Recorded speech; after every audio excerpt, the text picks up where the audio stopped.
श्री शिवाय नमस्तुभ्यम। हम सबको पता है कि 13 फरवरी को फागुन मास का जो पहला गुरुवार का दिन है वो आ गया है। और ये गुरुवार अगर आपको अमीर बनना है, मतलब कहने का है कि घर में पैसों को लेकर के दिक्कतें होती हैं, माँ लक्ष्मी का वास घर में नहीं है, तो आप सभी लोगों को तुलसी माता की जड़ में एक छोटी सी चीज़ को डालनी है, जिससे साल भर आपके घर में पैसों की कमी नहीं होगी, माँ लक्ष्मी का वास घर में बना रहेगा। ठीक है ना, करिएगा ज़रूर।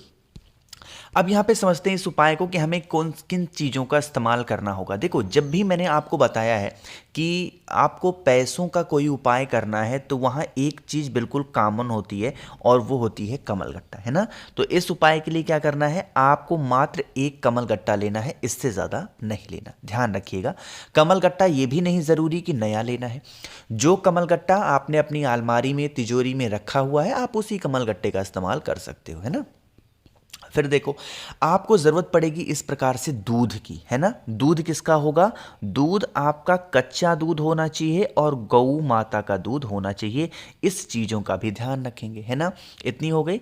अब क्या करेंगे, जो दूध आपने लिया है उस दूध के अंदर एक चुटकी हल्दी डालिएगा। ध्यान रखिएगा, मैंने तो इतनी ज़्यादा मात्रा में दूध आपको दिखाया है, इतना ज़्यादा नहीं लेना है, थोड़ा सा दूध लीजिएगा और उस दूध में एक चुटकी आपको क्या करना है, हल्दी डालनी। ठीक है ना। अब हल्दी तो आपने डाल दिया, फिर आपको तांबे का लोटा लेना है, उसके अंदर जल भरना है और जल के अंदर कुछ भी आपको डालने की आवश्यकता नहीं है ना। सबसे पहला काम करेंगे, तुलसी माता की जड़ के पास चले जाना, मतलब उनके पेड़ के पास जाना। गुरुवार एक ऐसा दिन होता है जिस दिन हमें तुलसी माता की जड़ में जल ज़रूर समर्पित करना चाहिए ना। लेकिन तरीका है, क्या तरीका है, जो मैंने आप लोग को कमल गट्टा दिखाया, पहले आप उस कमल गट्टे को तुलसी माता की जड़ में चढ़ाएंगे। ठीक है ना। कमल गट्टा चढ़ाने के बाद में आपके पास में जो हल्दी वाला जल है वो उसी कमल गट्टे के ऊपर बिल्कुल स्लो मोशन में धीरे धीरे करके आप कच्चा दूध चढ़ाना। दो काम हो गया। तीसरा काम क्या करना है, तीसरा काम आपको करना होगा कि जो अब आपके पास में जल है, उस जल को जब आप समर्पित करोगे तो आपको नाम बोलना है। किसका नाम बोलोगे, ओम नमो भगवते वासुदेवाय। फिर से बोल रहा हूं, ओम नमो भगवते वासुदेवाय। इस मंत्र का स्मरण करते हुए इस उपाय को करेंगे। जब उपाय आप कर लें, तुलसी माता की 7 परिक्रमा कर लेना। कितनी परिक्रमा करोगे, 7 परिक्रमा। एक छोटा सा नियम ध्यान रखेंगे, तुलसी माता का पौधा आप अपने घर में कभी सूखने मत देना, हरा भरा रखना। जिनके घरों में तुलसी माता का पौधा हरा भरा होता है उनके घर में नज़र टोने टोटके नहीं लगते हैं। ठीक है ना। चलो, तो आप सभी लोगों को समझ में आ गया होगा पहला उपाय। आगे बढ़ते हैं अब इस वीडियो के हम लोग अपने दूसरे उपाय की तरफ। और ये जो दूसरा उपाय है ये स्पेशली होगा रोग मुक्ति के लिए ना। जैसे देखो, कुछ लोग कहते हैं भैया रोग को एक बार स्पेसिफाई कर दिया करो, किस रोग के लिए हम कर सकते हैं। हमारे तो शरीर में दर्द होता है, तो क्या बीमारी का वो उपाय हम दर्द में भी कर सकते हैं।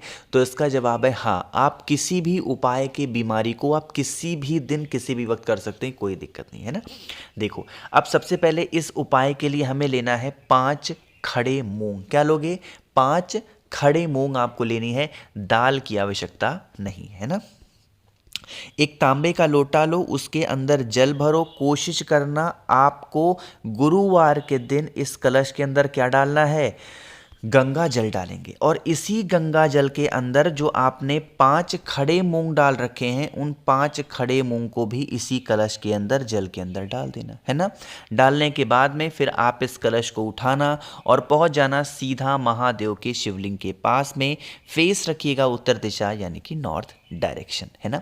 अब तरीका समझो, यहां पर पहुंचते ही सबसे पहला काम आपको क्या करना होगा, जो मैंने आपको खड़े मूंग 5 जो खड़े मूंग हैं कलश के अंदर आपने डाला है, उसे समर्पित करना है। कहां पे, माता अशोक सुंदरी के स्थान पे। लेकिन जब आप माता अशोक सुंदरी के स्थान पे समर्पित करोगे तो पूरा जल खत्म नहीं कर देना है। मेरी बातों को ध्यान से सुनिएगा, पूरा जल खत्म नहीं कर देना है। और कितनी बार हम चढ़ाएंगे माता अशोक सुंदरी के स्थान पे जल, आप सभी लोगों को कम से कम कितनी बार चढ़ानी, कम से कम मतलब जो नियम है वो आपको 6 बार। कितनी बार, 3 हो गए, 4 हो गए, 5 हो गए और 6 बार जल माता अशोक सुंदरी के स्थान पे समर्पित करके बाकी का जो बचा हुआ जल होगा उसे महादेव के शिवलिंग के ऊपर जब समर्पित करोगे तो कुंदकेश्वर महादेव का ध्यान करेंगे। साथ ही साथ जो भी व्यक्ति घर में आपके बीमार पड़ा है बहुत दिनों से, उस बीमार व्यक्ति का नाम और गोत्र जरूर बोलिएगा, ठीक है ना। जो भी व्यक्ति गुरुवार के दिन इस उपाय को कर लेता है उनके घर में कभी भी कोई भी व्यक्ति बीमार नहीं पड़ता, उनकी बीमारियां सारी खत्म होती हैं। एक नियम ध्यान रखेंगे, जब भी मैं बीमारी का उपाय बताता हूँ आपको ये बात हमेशा याद दिलाता हूँ कि आप कोई भी उपाय बीमारी का कर रहे हो उसके साथ डॉक्टर साहब के द्वारा लिखी गई जो भी मेडिसिन है, जो भी दवा है, उस दवा को छोड़ना नहीं है। नियमित रूप से उस दवा का भी सेवन करना है। और जो उपाय बताए जाते हैं, चाहे आप पूज्य गुरु जी की कथा से सुनते हो या मेरे माध्यम से समझते हो, कहीं से भी आप सुनते हो, उपाय भी करेंगे और दवा भी खाएंगे, देन आपको जो रिजल्ट देखने को मिलेगा वो 100% मिलेगा, ठीक है ना। तो करिएगा जरूर सभी लोग। तो यहां पे हम लोगों ने 2 उपाय की बातें कर ली है। आगे बढ़ते हैं अब इस वीडियो के हम लोग अपने तीसरे उपाय की तरफ, और ये भी आपको मूंग के साथ में ही करना है। लेकिन क्या बेनिफिट है, कैसे करना है, इसकी बातें हम लोग तभी करेंगे जब आप सब लोग कर देंगे वीडियो को लाइक। जिसने अभी तक चैनल को सब्सक्राइब नहीं किया, मेरी आवाज़ आप पहली बार सुन रहे हैं, चैनल को ज़रूर सब्सक्राइब करेंगे, है ना। देखो भाई, समझने की कोशिश करिएगा इस उपाय को। इस उपाय का सबसे प्यारा नियम क्या है कि नियम मतलब समझ लो कि जैसे आपकी घर की कोई भी ऐसी प्रॉब्लम, जैसे मान लो कि आप किसी पंडित जी को दिखाते हो अपने हाथ को या फिर अपनी कुंडली वगैरह, और उन्होंने बता दिया है कि आपको इस प्रकार का क्या है, आपको इस प्रकार का मतलब कह सकते हैं कि कोई दोष लगा है, चाहे वो सर्पकाल दोष हो, चाहे पितृदोष हो, या फिर दुनिया भर में बहुत सारे दोष होते हैं, कोई भी दोष बता दें, या फिर आपका कोई ग्रह अशांत चल रहा हो। कुछ लोग कहते हैं ना कि हमारा आपका मंगल कमजोर है, आपका शुक्र कमजोर है, शनि कमजोर है, किसी भी प्रकार की समस्या है, इस उपाय को करेंगे ना। लेकिन इस उपाय को करने का नियम है कि आपको कम से कम 3 गुरुवार करना है उपाय, कम से कम 3 गुरुवार लगातार जरूर करिएगा। नियम क्या है कि आपको इसी प्रकार से एक कटोरी में लेना होगा खड़ा मूंग, है ना। इस खड़े मूंग को ऐसे कटोरी में नहीं लेना है, सिर्फ कटोरी में ले करके और इसको पूरा पानी से भर देंगे, यानी कि जल से पूरा ऊपर तक भर देंगे। कितनी देर तक रखोगे?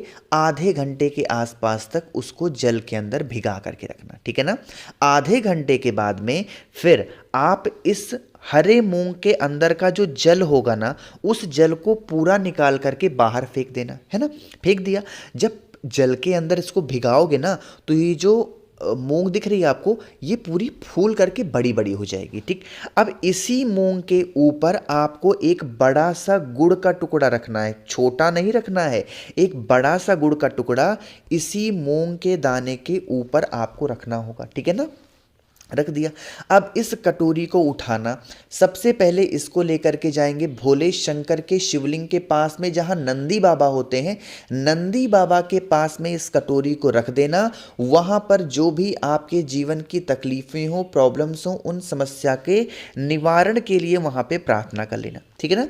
प्रार्थना करने के बाद में फिर आप इस कटोरी को उठाना। आपके घर के आसपास में कोई भी नंदी बाबा आते हो, कोई भी आपके घर के आसपास में गौ माता आती हो, उनको अगर आप इस मूंग को और उस गुड़ के टुकड़े को खिला देते हैं 3 गुरुवार, तो करके देख लीजिए, आपके घर परिवार में कोई संकट कभी भी नहीं आ सकता, ठीक है ना। करिएगा। तो हम लोगों ने यहाँ पे 3 उपाय की बातें कर ली हैं। एक सबसे आखिरी और बहुत ज़्यादा फेमस उपाय की बात करने हैं, जो कि आप सभी को कब करना होता है? गुरुवार के दिन करना होता है। समझने की कोशिश करते हैं इस उपाय को। जैसे मान लीजिए कि घर में आपके बहुत ज़्यादा लड़ाई झगड़े होते हैं, बहुत ज़्यादा क्लेश हो रहे हैं, और उन क्लेश से आपको छुटकारा चाहिए, तो आपको लेना होगा 2 सामान। पहला तो आपको पीला चंदन लेना है। पीला चंदन क्या हो? पीला चंदन सूखा नहीं लीजिएगा, गीला वाला पीला चंदन लेंगे। और पीले चंदन के बाद में इस प्रकार से आपको शहद लेना है। शहद की मात्रा भी बहुत ज़्यादा ना हो। सबसे पहले महादेव के शिवलिंग के पास पहुंच करके जो आपके पास में शहद है, उस शहद का लेपन करेंगे माता अशोक सुंदरी के स्थान पे।